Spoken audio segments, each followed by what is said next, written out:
D boss ಬಗ್ಗೆ ಏನು ಮಾತಾಡಿಲ್ಲ, ನಿಮ್ಮ ಡಿ ಬಾಸ್ ಬಗ್ಗೆ ಏನು ಮಾತಾಡಿಲ್ಲ ಅಂತ. ಗುರು, ನಾವೆಲ್ಲ ಇನ್ನ ಚಿಕ್ಕವರು. ಇವಳು ಯಾವ ಸೀಮೆ ಸಿಂಗ್ರಿ ಬಿಲ್ಲಿ ಅಂದ್ಬಿಟ್ಟು ಜನ ಇವಳ ಹತ್ರ ಹೋಗಿ ಎಲ್ಲಿ ನಿಮ್ ಡಿ ಬಾಸ್, ಎಲ್ಲಿ ನಿಮ್ ಡಿ ಬಾಸ್ ಅಂತ ಕೇಳಿದ್ರು ಗೊತ್ತಿಲ್ಲ. ಇವಳು ಕೂಡ ಬಿಲ್ಡಪ್ ನ ನೋಡಿ ನಾನಂತೂ ಸೈಕ್ ಆಗ್ಬಿಟ್ಟಿದ್ದೀನಿ. ನಮ್ಮ ಅಣ್ಣನ ಹೆಸರು ದಾಸ, ನಮ್ಮ ಅಣ್ಣ ಕೈ ಹತ್ರ ಒಂದೇ ಗೂಸ, ನಮ್ಮ ಅಣ್ಣ ಕೈ ಗೂಸ ತಿಂದ್ರೆ ಮಷಣದಲ್ಲೇ ವಾಸ. ನಿಮ್ಗೆ ಮನೆ ಬೇಕಾ ಮಷಣ ಬೇಕಾ ಡಿಸೈಡ್ ಮಾಡಲೇ. 2 ತಿಂಗಳಲ್ಲಿ ನೀನೇ ಟಿಕೆಟ್ ತಗೊಳಂಗಿದ್ಯಾ, ಮನೆ ಬೇಕಾ ಮಸಾಣ ಬೇಕಾ ನೀನೇ ಚೂಸ್ ಮಾಡಲೇ. ಡಿ ಬಾಸ್ ಹೊರಗಡೆ ಬಂದಿಲ್ಲ ಅಂದ್ರೆ ಐ ಆಮ್ ಸಾರಿ.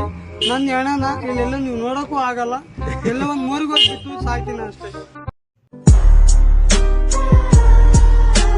ಲೈ ಕೆರೆಗೆ ಬಿಸಾಯದ್ ನೋಡಿದೀನಿ, ಬಾವಿಗೆ ಬಿಸಾಯದ್ ನೋಡಿದೀನಿ, ಒಳಗ್ ಬಿಸಾಯದ್ ನೋಡಿದೀನಿ. ಇದ್ಯಾವುದೋ ಇದು ಮೋರಿಗೆ ಬಿಸಾಯೋದು. ಹೊಡೆದಿರ್ಬೋದು ಬಟ್ ಇದಾಗಿರೋದು ಏನಾಗಿರುತ್ತೆ, ನಿಮ್ಮ ಅಜ್ಜಿ ತೂತಾಗಿರುತ್ತೆ. ಈ ಬಡ್ಡೆ ತಾವೆಲ್ಲ ಡಿ ಬಾಸ್ಗೆ ಫ್ಯಾನು. ಏನೋ ಒಂದು ಇದಾಗಿರುತ್ತೆ. ನೈಟ್ 2 ಪೆಗ್ ಜಾಸ್ತಿ ಆಗ್ಬಿಟ್ಟು ಏನಾಗಿದೆ ಮ್ಯಾಟ್ರು ಅಂತ